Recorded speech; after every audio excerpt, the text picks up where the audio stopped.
नसीब जिनके ऊंचे और मस्त होते हैं, इम्तिहान उनके ही ज़बरदस्त होते हैं। आप सभी को मेरा प्यार भरा नमस्ते, प्रणाम, आदाब, सत श्री अकाल। मैं किरण अपने YouTube चैनल साहित्यिक सौष्ठव में के माध्यम से आज आपके सामने एक और प्रश्नोत्तरी लेकर उपस्थित हुई हूँ। आज हम विराम चिन्हों से संबंधित पिछली कक्षाओं में पूछे गए तथा कुछ अन्य महत्वपूर्ण किताबों से लिए गए विराम चिन्ह से संबंधित प्रश्न और उनके उत्तर देखेंगे। तो चलिए, वीडियो ज़्यादा लंबा ना हो इसलिए अब जल्दी से शुरू करते हैं आज का वीडियो। पहला प्रश्न है जो कि आर्ट एट लेवल सेकेंड 2011 में पूछा गया है। किसी कठिन शब्द को स्पष्ट करने के लिए किस विराम चिन्ह का प्रयोग होता है? विवरण चिन्ह का, निर्देशक चिन्ह का, कोष्टक का या ऊपरी विराम का? पहले तो आप स्वयं सोचिए कि इसका उत्तर क्या होना चाहिए। पूछा गया किसी कठिन शब्द को स्पष्ट करने के लिए किस विराम चिन्ह का प्रयोग होता है, अर्थात कोई कठिन शब्दार्थ, इसको हम शब्दार्थ से जोड़ सकते हैं। शब्दार्थ में हम शब्द और उसके सामने उसका अर्थ लिखते हैं, लेकिन कभी कभी हम क्या करते हैं कि शब्द और उसको स्पष्ट करने के लिए उसी पंक्ति में कोष्टक बना करके हम उसका अर्थ साथ में ही लिख देते हैं। तो इसका सही उत्तर होगा कोष्टक। प्रश्न नंबर 2 है, किसी के कथन को उद्धृत करते समय किस विराम चिन्ह का प्रयोग किया जाता है? विकल्प नंबर 1 विस्मयवाचक, अवतरण या उद्धरण, प्रश्नवाचक या निर्देशक। किसी के कथन को उद्धृत करते समय किस विराम चिन्ह, मतलब किसी ने कोई बात कही है और उसी बात को हूबहू हमें कहीं पर लिखना है, तो उसको लिखने के साथ हम कौन से चिन्ह का प्रयोग करेंगे? ये तृतीय श्रेणी भर्ती परीक्षा 2013 में 3rd ग्रेड टीचर में पूछा गया था। तो किसी के कथन को हूबहू लिखने के लिए, उसको उद्धृत करने के लिए अवतरण चिन्ह या कहिए उद्धरण चिन्ह, और इसमें भी दोहरा उद्धरण चिन्ह है ना, उसका प्रयोग हम करते हैं। डबल इन्वर्टेड कोमा लगा करके हम उस चीज़ को लिख देते हैं। कोष्टक में एक चिन्ह बनाया है। कोष्टक में निर्धारित चिन्ह किसे इंगित करता है? पटवार भर्ती परीक्षा 2011 में प्रश्न पूछा गया था।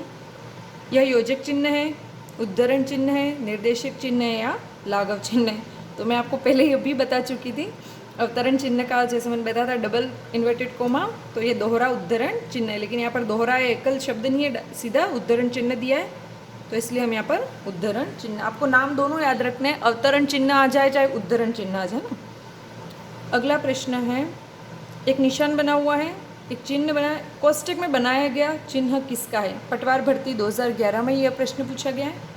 यह चिन्ह योजक चिन्ह है, लाघव चिन्ह है, निर्देशक चिन्ह है या हंस पद है? तो आपने, मैं आशा करती हूँ कि आपने कल का वीडियो देख लिया है। अगर नहीं देखा है तो ऊपर आई बटन पे क्लिक कीजिए, वहाँ से पहले आप कल का वीडियो देखें और उस वीडियो को देखकर सारे विराम चिन्ह, उनके नाम, उदाहरण तथा उन विराम चिन्हों की विशेष टिप्पणी एक बार अच्छे से याद कर लीजिए, ताकि आज का जो प्रश्न पत्र वो आप अच्छे से हल कर सकें। तो जल्दी से बताइए मुझे, कोष्टक में बनाया गया ये जो चिन्ह है वो किसका है?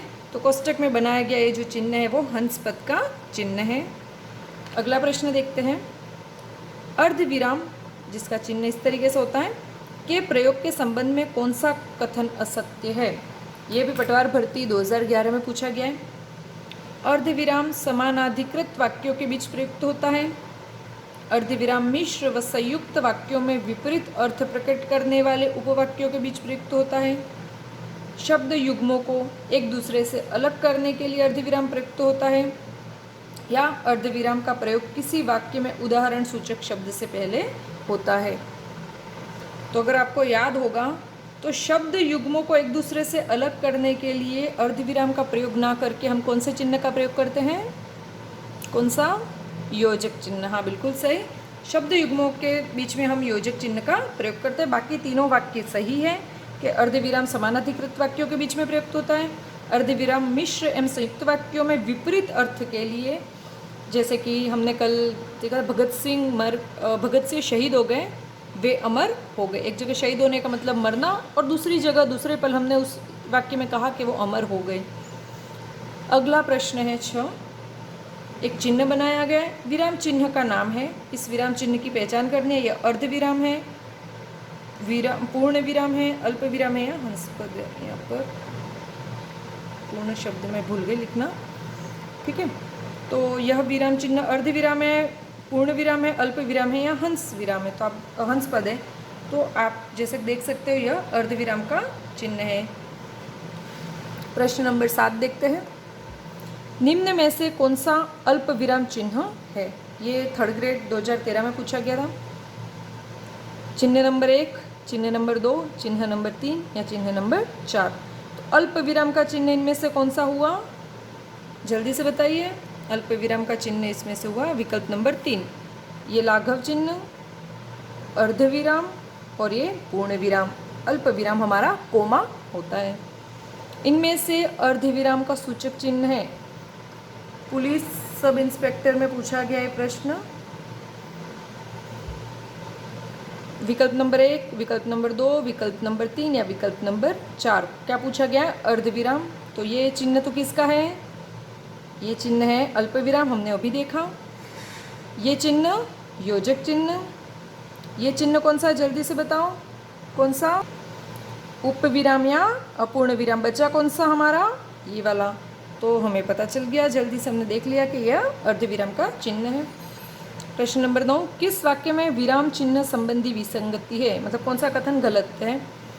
सूर्यकांत त्रिपाठी निराला छायावाद के प्रमुख कवि थे। दूसरा वाक्य, वाह आपने तो कमाल कर दिया।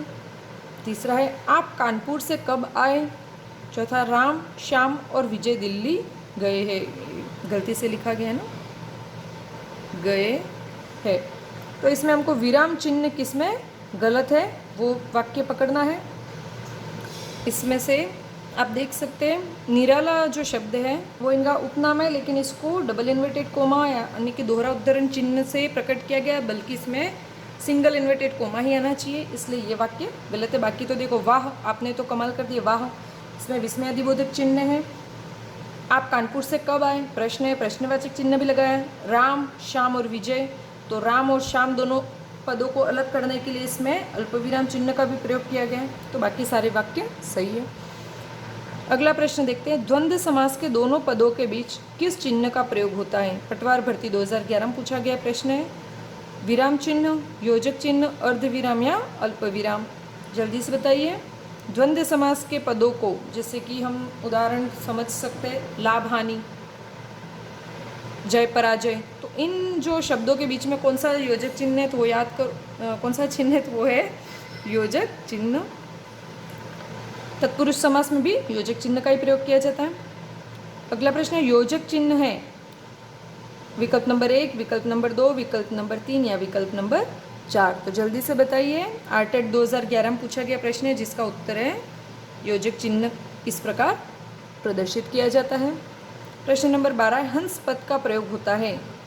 एपीओ एग्जाम पीएसपी का जो पेपर था 2015 उसमें पूछा गया था।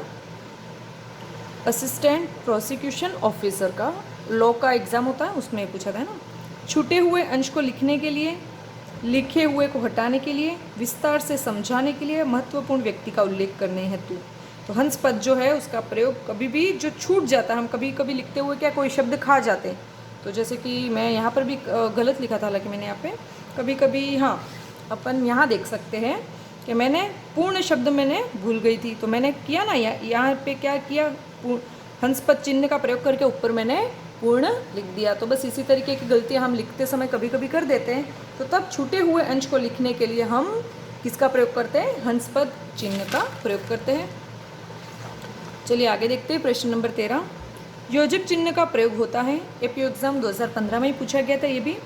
दो शब्दों को जोड़ने के लिए, भ्रांति निवारण के लिए, विस्तार देने के लिए, व्याख्या करने के लिए। तो जो योजक चिन्ह होता है उसका प्रयोग दो शब्दों को जोड़ने के लिए किया जाता है। प्रश्न नंबर 14 है, कौन सा कथन गलत है? इनमें से एक कथन गलत है, देखते हैं। अल्प विराम का प्रयोग किसी वाक्यांश या उपवाक्य को अलग करने के लिए किया जाता है। विकल्प नंबर 2, लेखन में कोई अंश छूट जाता है तो उसे दिखाने के लिए हंस पद का प्रयोग किया जाता है होता है। 3 है, द्वंद्व समास के पदों के बीच निर्देशक चिन्ह का प्रयोग होता है। नंबर 4 है, किसी व्यक्ति का उपनाम इखरे उद्धरण चिन्ह के साथ लिखा जाता है। तो पहले एक बार सारे वापस से देखते हैं। अल्प विराम का प्रयोग किसी वाक्यांश या उपवाक्य को अलग करने के लिए किया जाता है। जैसे बहुत सारे फलों के नाम, आम केला, मैं बाजार से आम केला अमरूद इत्यादि लेके आया, तो इन सारे पदों के बीच में हम कोमा लगाएंगे, सही है। लेखन में कोई अंश छूट जाता है तो उसे दिखाने के लिए हंस पद का प्रयोग किया जाता है, ठीक है। हम कभी भूल जाते हैं तो हम उसको हंस पद का चिन्ह लगा करके हंस पद के चिन्ह के ऊपर वो शब्द लिख देते हैं। तीसरा है द्वंद्व समास के पदों के बीच निर्देशक चिन्ह का प्रयोग किया जाता है, तो इसको समझ लेते हैं पर साथ साथ में। द्वंद्व समास का उदाहरण लिख लेते हैं, माता पिता, ठीक है। तो ये जो चिन्ह है ये निर्देशक चिन्ह ना होकर के योजक चिन्ह है, क्योंकि ये तो हुआ योजक और ये हुआ हमारा निर्देशक चिन्ह, ठीक है। योजक चिन्ह छोटा और निर्देशक चिन्ह बड़ा। मेरे हिसाब से अब आपको समझ में आ गया होगा, ठीक है। तो यहाँ पर हमने गलती पकड़ ली कि यहाँ पर तीसरा जो विकल्प है वो गलत दिया हुआ है। द्वंद्व समास के शब्द पदों के बीच में निर्देशक चिन्ह का प्रयोग ना किया जाकर योजक चिन्ह का प्रयोग किया जाता है। चौथा भी सही है, किसी व्यक्ति का उपनाम इखर उद्धरण चिन्ह के साथ लिखा जाता है, जैसे कि सूर्यकांत त्रिपाठी निराला, तो निराला जो शब्द है वो सिंगल इन्वर्टेड कोमा में आना चाहिए था। प्रश्न नंबर 15वां देखते हैं, किस वाक्य में सही विराम चिन्ह प्रयुक्त हुए हैं? उसने कहा मैं तुम्हें नहीं जानता, हवा चली, पानी बरसा और ओले गिरे, हाय अब मैं क्या करूं, मोहन इधर आओ। तो उसने कहा मैं तुम्हें नहीं जानता, कोई इसमें तो उपयोग ही नहीं लिया है। हवा चली, पानी बरसा और ओले गिरे, हवा चली, पानी बरसा, इन उपवाक्यों को अलग करने के लिए यहाँ पर विराम चिन्ह अल्प विराम का प्रयोग है, जो सही है। हाय के बाद यहाँ पर आना चाहिए था हमारे विस्मयादिबोधक चिन्ह, जो यहाँ पर नहीं है। मोहन इधर आओ, तो मोहन के पीछे भी संबोधन सूचक चिन्ह का प्रयोग होना चाहिए था, जो यहाँ पर नहीं है। आगे देखते हैं, किस वाक्य में उपवाक्य उपयुक्त विराम चिन्ह प्रयुक्त नहीं हुआ? कौन से वाक्य में सही विराम चिन्ह का प्रयोग नहीं हुआ है? रामधारी से दिनकर ओज के कवि हैं, राम घर पर आया या नहीं, हमें माता पिता की सेवा करनी चाहिए, पुरुषार्थ 4 है, धर्म अर्थ काम मोक्ष। तो इसमें से कौन सा ऐसा वाक्य है जिसमें कि विराम चिन्ह प्रयुक्त नहीं हुआ है? तो देखो, रामधारी से दिनकर ओज के कवि है, दिनकर में सही इन्होंने लगाया। राम घर आया या नहीं, प्रश्न पूछा है लेकिन पीछे प्रश्नवाचक चिन्ह का प्रयोग नहीं हुआ है। हमें माता पिता की सेवा करनी चाहिए, माता पिता शब्द के बीच में योजक चिन्ह है, सही है। पुरुषार्थ 4 है, धर्म अर्थ काम और मोक्ष, इन सभी पदों को अलग करने के लिए अल्प विराम का प्रयोग किया गया, जो कि सही है। मतलब हमारा जो वाक्य नंबर 2 है वो गलत है कि राम घर पर आया या नहीं प्रश्नवाचक है, लेकिन पीछे प्रश्नवाचक चिन्ह का प्रयोग ना करके पूर्ण विराम चिन्ह लगा दिया गया है।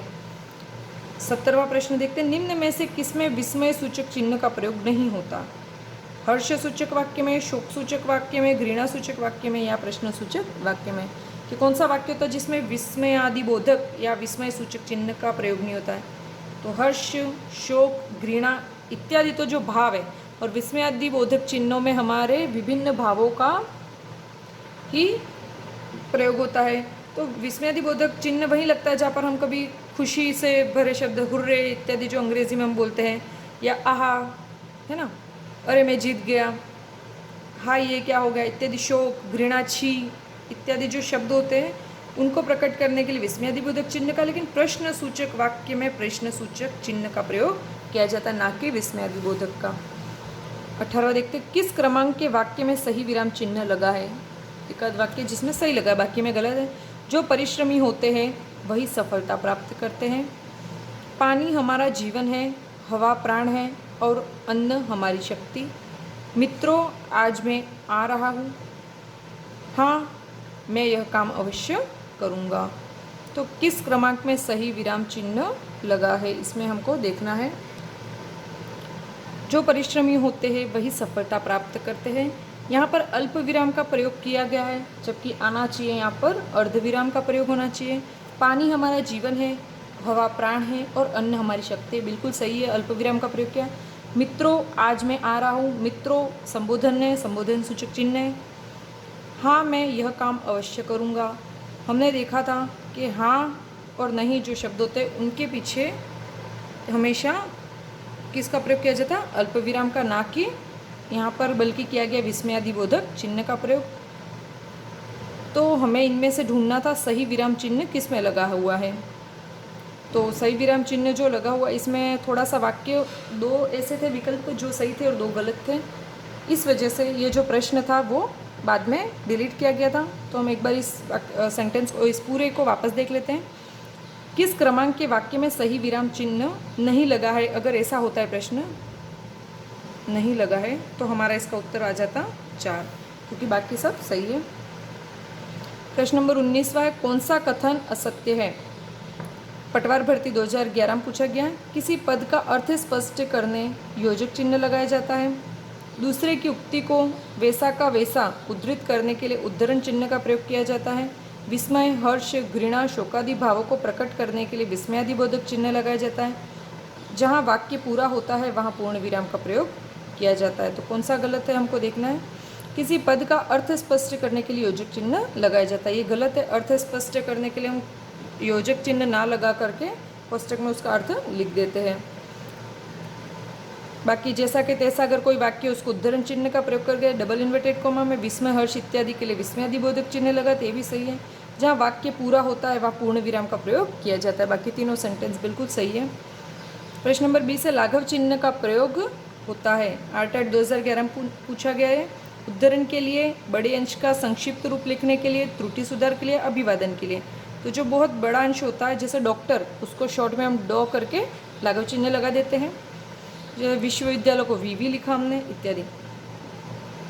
डैश डैश डैश, कोष्टक में दिए गए चिन्ह का कब उपयोग किया जाता है? वाक्य में छोड़े गए स्थान पर, दूसरे की उक्ति को उद्धृत करने के लिए, जहाँ वाक्य पूरा होता हो, या पढ़ते समय थोड़ी देर रुकने के लिए। तो पढ़ते समय थोड़ी देर रुकने के लिए तो हम अल्प विराम का प्रयोग करते हैं।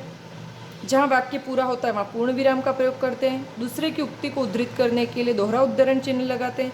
तो हमारा ऑप्शन नंबर 1 यहाँ पर सही बैठता है। वाक्य में छोड़े गए स्थान पर उसको प्रदर्शित करने के लिए हम इस चिन्ह का प्रयोग करते हैं, जिसको क्या कहते हैं? लोप चिन्ह। एक चिन्ह बनाया है। कोष्टक में दिया गया चिन्ह किसको इंगित करता है? विवरण चिन्ह, लाघव चिन्ह, योजक चिन्ह या लोप निर्देशक। तो यह है लाघव चिन्ह का उदाहरण। प्रश्न नंबर 23वां है, किस क्रम में विराम चिन्ह का ठीक प्रयोग नहीं हुआ है? जी हाँ, मैं भी आपके साथ चलूँगा। कंप्यूटर आज के युग की अनिवार्यता। सैनिक प्रणाम करते हुए, महाराज की जय हो। वाह, आपने तो कमाल कर दिया। तो वाह के बाद विस्मयादिबोधक चिन्ह होना चाहिए था यहाँ पर, इस तरीके का। और यहाँ पर कमाल कर दिया के बाद पूर्ण विराम आना चाहिए था, ना कि प्रश्नवाचक चिन्ह। बाकी साहब हाँ के पीछे हाँ और नहीं के बाद हमेशा अल्प विराम होता है, सही है। कंप्यूटर आज के युग की अनिवार्यता है, ये सही है। विवरण चिन्ह का प्रयोग, सैनिक प्रणाम करते हुए, कोष्टक में हम नाटकादि में जो भाव संवाद होते हैं उनको प्रकट करने के लिए कोष्टक का प्रयोग करते हैं। बाकी सारे वाक्य सही है, बस चौथे में गलती है। 24वां प्रश्न है, किस वाक्य में विराम चिन्ह गलत प्रयोग हुआ है? बुद्ध ने घर घर जाकर उपदेश दिए। उसके पास कपड़ा लत्ता कुछ है भी या नहीं? विराम चिन्हों का प्रयोग सही नहीं हुआ है। पिता पुत्र में झगड़ा हो गया है। पहला वाक्य देखते हैं, बुद्ध ने घर घर जाकर उपदेश दिया। घर घर समान शब्द है, दोहराने पर योजक चिन्ह लगाया है, बिल्कुल सही है। उसके पास कपड़ा लत्ता कुछ है भी या नहीं, प्रश्न पूछा गया है, इसलिए यहाँ भी प्रश्नवाचक चिन्ह सही है। विराम चिन्हों का प्रयोग सही नहीं हुआ है। सामान्य वाक्य लेकिन पीछे प्रश्नवाचक चिन्ह है, बल्कि यहाँ पर आना चाहिए पूर्ण विराम का प्रयोग, इसलिए यह वाक्य गलत है। और अंतिम भी देख लेते, पिता पुत्र में झगड़ा हो गया। पिता पुत्र, यहाँ पर भी योजक चिन्ह बिल्कुल सही है। प्रश्न नंबर 25वां, जब वाक्य के भीतर कोई वाक्य लाया जाए तो किस विराम चिन्ह का प्रयोग किया जाता है? आरटेट में पूछा गया, विस्मयवाचक, अवतरण है उद्धरण, प्रश्नवाचक है निर्देशक, चिन्ह या रेखिका। जब कोई वाक्य है, उस वाक्य के अंदर कोई और वाक्य हमको लाना है, तब हमेशा निर्देशक चिन्ह का प्रयोग किया जाता है। अगला है, सही विराम चिन्हों वाला वाक्य कौन सा है? छी, तुमने तो नाम ही डुबो दिया, प्रश्नवाचक चिन्ह लगाए पीछे। छी, तुमने, विस्मयादिबोधक चिन्ह, तो नाम ही डुबो दिया।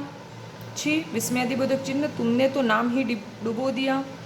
और छी, तुमने तो नाम ही अल्पविराम डुबो दिया। तो हम देख सकते हैं, छी घृणा सूचक भाव है, जिसमें घृणा प्रदर्शित हो रही है, इसलिए विस्मयादिबोधक चिन्ह लगा, सही है। और पीछे पूर्ण विराम भी बिल्कुल सही है, तो इसमें तीसरा वाक्य सही है। प्रश्न नंबर 27वां देखते हैं, सही विराम चिन्हों वाला वाक्य है। आरटेट 2011 पूछा, जो पत्र आज आया है, अल्पविराम कहाँ है, प्रश्नवाचक चिन्ह लगाए पीछे। जो पत्र आज आया है, लाघव चिन्ह, कहाँ है, प्रश्नवाचक चिन्ह। जो पत्र आज आया है, अल्पविराम, कहाँ है, लाघव चिन्ह।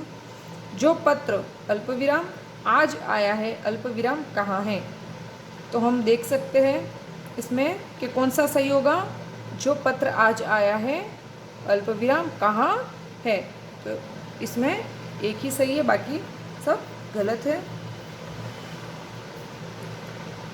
प्रदूषण के कारण बीमारियां फैल रही है, रेखांकित चिन्ह है। यहाँ पर रेखांकित करके एक चिन्ह लिखा है, प्रश्नवाचक है, लाघव चिन्ह, हंसपद या लोप चिन्ह है। तो ये कौन सा चिन्ह है, हंसपद, क्योंकि छूटा यहाँ पर अंश छूट गया था, बीमारियां जो शब्द था उसी को प्रदर्शित करने के लिए हंसपद चिन्ह लगाए। अरे शब्द के बाद प्रयुक्त विराम चिन्ह होगा, अल्पविराम, ऊपरी विराम, अर्धविराम या विस्मयादिबोधक। अरे एकदम सडन कुछ होता है तो हमको आश्चर्य होता है, हम अरे ऐसा बोल जाते हैं, इसलिए विस्मयादिबोधक चिन्ह यहाँ पर सही है। अंतिम प्रश्न, उपनाम में प्रयुक्त विराम चिन्ह है पूर्ण विराम, दोहरा उद्धरण, इखरा अवतरण चिन्ह या दोहरा अवतरण चिन्ह। कभी कभी एग्जामिनर सिर्फ हमको कंफ्यूज करने के लिए एक ही चीज़ के पर्याय शब्दों का प्रयोग भी करता है। समान शब्द जो रहते हैं उनको, जैसे हमको पता होना चाहिए कि अवतरण और उद्धरण समान है, लेकिन हम कभी कभी कंफ्यूज हो जाते हैं, भाई यार एक बार दोहरा दोहरा दो बार आया तो शायद यही होना चाहिए, बल्कि हमें श्योर होना चाहिए कि इखरा अवतरण या इखरा उद्धरण चिन्ह ही उपनामों में प्रयुक्त होता है। इसी के साथ हमारा यह विराम चिन्ह से संबंधित जो प्रश्नमाला थी, प्रश्नोत्तरी थी, उसको हमने हल किया। आशा करती हूँ कि आपके ज़्यादा से ज़्यादा इसमें प्रश्न जो थे वो सही हुए होंगे। और भी अगर आगे मुझे कुछ वीडियो या कुछ भी बनाते समय और भी विराम चिन्ह से संबंधित महत्वपूर्ण प्रश्न मिलेंगे तो उनको हम फिर से डिस्कस करेंगे। एक बार पुनः आप इस टॉपिक को अच्छे से पढ़िए। अगर आपको किसी प्रकार का कोई संशय हो तो आप निश्चित तौर पर मुझे कमेंट करके पूछ सकते हैं। इसी के साथ आज का टॉपिक समाप्त होता है, मैं आपसे विदा लेती हूँ। अगर आपको आज का टॉपिक, आपका जो प्रश्नमाला थी वो पसंद आई है तो इस वीडियो को लाइक कीजिए, अपने व्हाट्सएप स्टेटस पे दूसरे लोगों से भी शेयर कीजिए ताकि उनको भी इस वीडियो का लाभ मिल सके। और जिन लोगों ने अभी तक सब्सक्राइब नहीं किया है वो मेरे चैनल को सब्सक्राइब करें, साहित्यिक सौष्ठव जिसका शीर्षक है। और जिन्होंने सब्सक्राइब कर लिया है उनको बहुत बहुत धन्यवाद।